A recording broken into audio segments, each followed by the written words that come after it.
Hello everyone and welcome back to Guru Mantra channel. This is lecture number 11th of your ethics series.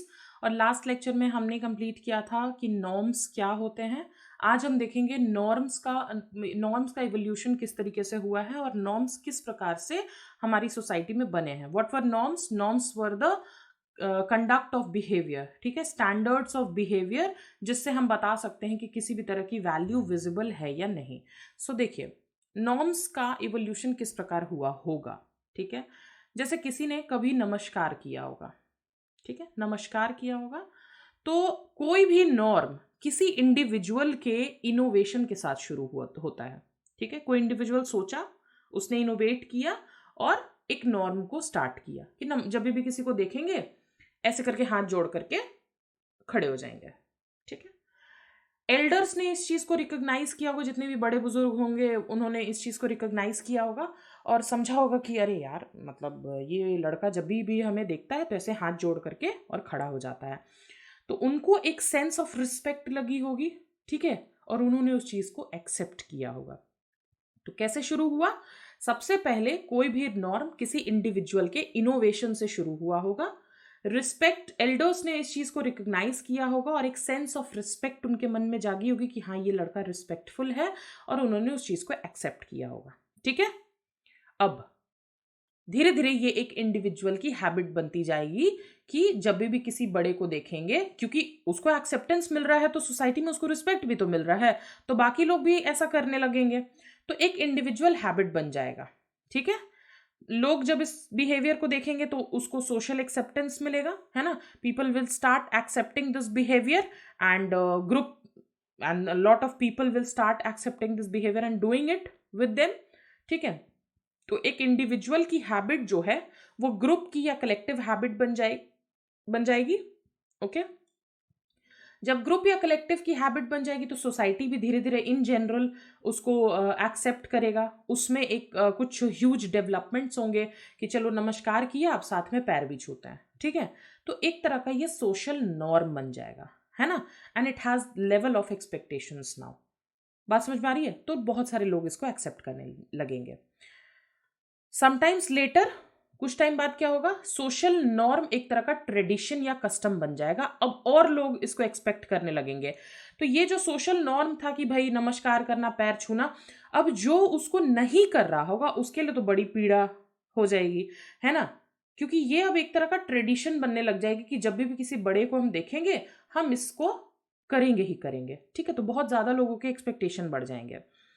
अब expectation बढ़ने का मतलब है कि जो इसको नहीं करेगा उसके लिए तो अरे बड़ा बेकार लड़का है, मतलब बड़ों की कोई रिस्पेक्ट नहीं करता है, तो उसके लिए कुछ सोशल सैंक्शंस होंगे. Sanction as kind of punishments.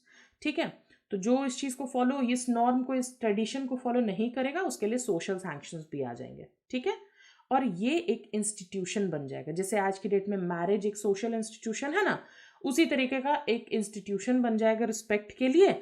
और जब इंस्टीट्यूशन बन जाएगा तो उससे रिलेटेड लॉज भी आ जाएंगे कि अगर ये फलानी चीज कोई बंदा नहीं करता है या फिर इसका डिसरिस्पेक्ट करता है तो इसको पनिशमेंट मिलेगी इस लॉ के तहत. ठीक है, so how a norm would have been created, evolution of norm कैसे हुआ होगा. एक इंडिविजुअल ने इसको इनोवेट किया होगा, धीरे धीरे एल्डर्स ने उसको रिकॉग्नाइज किया होगा और सोशल एक्सेप्टेंस मिला होगा. अब ये एक इंडिविजुअल की हैबिट बन गई होगी. ठीक है, फिर धीरे धीरे इस बिहेवियर को सोशल एक्सेप्टेंस मिला होगा ग्रुप से. इंडिविजुअल हैबिट ग्रुप हैबिट बन जाएगा. सोसाइटी का एक्सेप्टेंस मिलेगा, वो एक सोशल नॉर्म बन जाएगा. अब इसमें लेवल ऑफ एक्सपेक्टेशंस जुड़ जाएंगी. अब ये एक सोशल नॉर्म बन जाएगा, ट्रेडिशन कस्टम इस फॉर्म में. और ज्यादा एक्सपेक्टेशन लोगों की हो जाएगी, बहुत सारे सोशल सैंक्शंस आ जाएंगे जो इसको फॉलो नहीं करेगा, और एक इंस्टीट्यूशन बन जाएगा. और जब इंस्टीट्यूशन बन जाएगा तो उससे रिलेटेड लॉज आ जाएंगे. Hope it is clear now. आज की डेट में सोशल कॉन्फ्लिक्ट या ये जो रिलीजियस टेंशंस होती हैं, इसका रूट कॉज क्या है, क्या रीजन है कि इतना कम्युनल वायलेंस और इतने राइट्स वगैरह होते हैं. देखिए, रूट कॉज किसी भी चीज के रिलेशनशिप का होता है between the values and norms. अगर वैल्यू और नॉर्म्स में प्रॉपर रिलेशनशिप है, वैल्यूज एंड नॉर्म्स में प्रॉपर रिलेशनशिप है, सब सही चलेगा।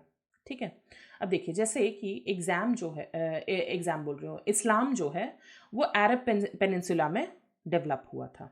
ठीक है, तो वहाँ पे अब अरब पेनिनसुला आपको पता है कैसा है, डेजर्ट लाइक कंडीशंस, तो कोई एग्रीकल्चर वहाँ पे पॉसिबल है नहीं ना, है, तो एग्रीकल्चर पॉसिबल था नहीं, तो नॉन वेजिटेरियन होना एक बेसिक वैल्यू बन गया वहाँ पे, क्योंकि और कुछ है नहीं ना खाने को, तो जानवर मार मार के ही खाएंगे, तो नॉन वेजिटेरियनिज्म एक बेसिक वैल्यू बन गया। वहां पे काफी ज्यादा डस्टी विंड्स भी चलती थी, तो शायद अपने फेस को, अपने बॉडी को कवर करने के लिए बुर्का का सिस्टम उन्होंने चालू किया। ठीक है, तो अरेबियन पेनिनसुला में ये एक सेंस बनता है कि वो नॉनवेज खा रहे हैं, बुर्का पहन रहे हैं। ठीक है, तो नॉर्म्स जो थे उस स्पेस एंड टाइम के हिसाब से स्पेसिफिक थे। बात समझ में आ रही है यहां तक?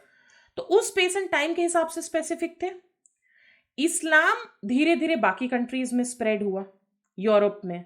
ठीक है, अब वहां के क्लाइमेट में, अब वहां तो ठंड रहती है, वहां के क्लाइमेट में बुर्का रिक्वायर्ड नहीं था।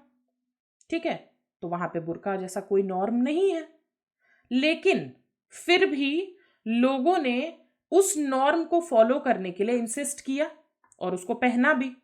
यहां से टेंशन स्टार्ट होती है। ठीक है, नॉर्म्स मैंने आपको बताया था एक स्टैंडर्ड बिहेवियर है ताकि किसी वैल्यू को रियलाइज किया जा सके।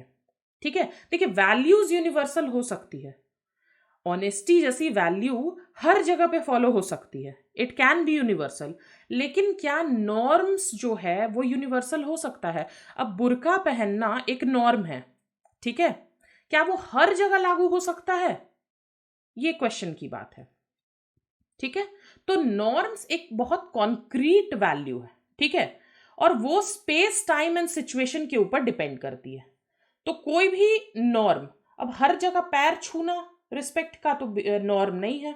चाइना के लोग झुक करके सलाम दुआ करते हैं, इस्लाम में इस तरीके से करते हैं, अस्सलाम वालेकुम। ठीक है, अगर मैंने कुछ गलत बोला हो तो प्लीज़ मुझे माफ़ करिएगा। ठीक है, आप बेहतर जानते हैं मुझसे। तो सलाम दुआ सलाम करने के अलग अलग नॉर्म्स है सोसाइटी में, और वो डिपेंड करते हैं स्पेस टाइम एंड सिचुएशन के ऊपर। सो हम जब एक नॉर्म को एक जगह से दूसरे जगह, यानी एक सोसाइटी से दूसरे सोसाइटी लेकर के जा रहे हैं, तो ये एक बहुत रीजनेबल चीज नहीं है। जब वो दूसरी कंट्रीज में, दूसरे सोसाइटीज में पहुंचने लगता है, तो ना सिर्फ वैल्यूज पहुंच रहा है, नॉर्म्स भी साथ में पहुंच रहा है। और अगर आप अपने नॉर्म्स को किसी और जगह पे थोपते हो, यहीं से टेंशन स्टार्ट होती है, यहीं से कॉन्फ्लिक्ट स्टार्ट होता है। बात समझ में आ रही है? नहीं समझ में आएगा रिपीट करके समझिएगा, क्योंकि बहुत इंपॉर्टेंट चीज बता रही हूं मैं। तो हम वैल्यूज यूनिवर्सल रख सकते हैं, लेकिन हर जगह सेम नॉर्म्स नहीं हो सकते। हर जगह के अपने अपने नॉर्म्स हो सकते हैं, अपने अपने कंडक्ट ऑफ बिहेवियर हो सकते हैं। ठीक है, तो ये चीज क्लियर है। अब देखिए इन नॉर्म्स का क्या इंपॉर्टेंस है। मैंने आपको डिओन्टोलॉजी और टेलियोलॉजी क्लासेस में समझाया है, प्रीवियस क्लासेस में, आप एक बार जाकर के वहां पे देखिएगा। तो डिओन्टोलॉजी वाले लोगों के लिए और टेलियोलॉजी वाले लोगों के लिए नॉर्म्स का क्या इंपॉर्टेंस है। सबसे पहले देखिए,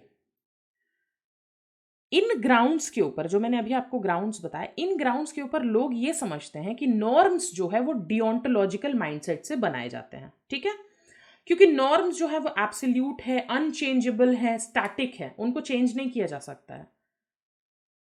लेकिन ये डिओन्टोलॉजिकल माइंडसेट कहता है कि जो नॉर्म्स हैं वो एब्सोल्यूट है, उनको चेंज नहीं किया। जैसे वेयरिंग बुर्का, इस्लाम में ये मैंडेटरी कर रखा है ना, कि जो भी मुस्लिम वुमेन है वो बुर्का पहनेंगी ही पहनेंगी। या फिर हिंदू वाले लोग जो है वो मंदिर जाएंगे जाएंगे तभी पूजा कहलाएगी, जस्ट एन एग्जाम्पल। तो डिओन्टोलॉजिकल माइंडसेट वाले लोग ये कहते हैं कि जो नॉर्म्स हैं, जो बिहेवियर का कंडक्ट ऑफ बिहेवियर है, जिस तरीके से आप बिहेव कर रहे हैं, ठीक है, वो स्टैटिक है, वो एब्सोल्यूट है, वो चेंज नहीं हो सकता है। लेकिन टीलियोलॉजी माइंडसेट वाले क्या कहेंगे कि अगर वो कोई पर्पस सर्व नहीं कर रहा है, हटा दो, स्टॉप डूइंग दैट नॉर्म। अगर, फिर again I am taking the example of burqa, European countries में बुर्का पहनने की कोई जरूरत नहीं है. It is not serving any purpose. Purpose क्या था? विंड से बचना, डस्टी स्टॉर्म से बचना, है ना. यूरोप में तो ऐसा कुछ हो नहीं रहा है. तो अगर ये कोई पर्पस सॉल्व नहीं कर रहा है, then stop it. This is what teleology mindset people say that. Diwali में क्रैकर्स होना जरूरी है, ये ऐसा डिओन्टोलॉजी वाले कहेंगे, ठीक है. लेकिन टेलियोलॉजी वाले क्या कहेंगे? Diwali without crackers is also Diwali, ठीक है. क्रैकर्स का होना जरूरी नहीं है दिवाली मनाने के लिए. That is what the whole argument is. So that's all guys. यहाँ पे हम लोग इंपॉर्टेंस ऑफ नॉर्म्स और ये सारी चीज़ें कंप्लीट करते हैं. In the next lecture will be talking about conduct. What is conduct? Okay guys, if you like this lecture, please hit the like button and do not forget to subscribe my channel and press the bell icon for regular updates. Also, do not forget to share it with your friends and family. Thank you so much. Keep preparing and bye bye now.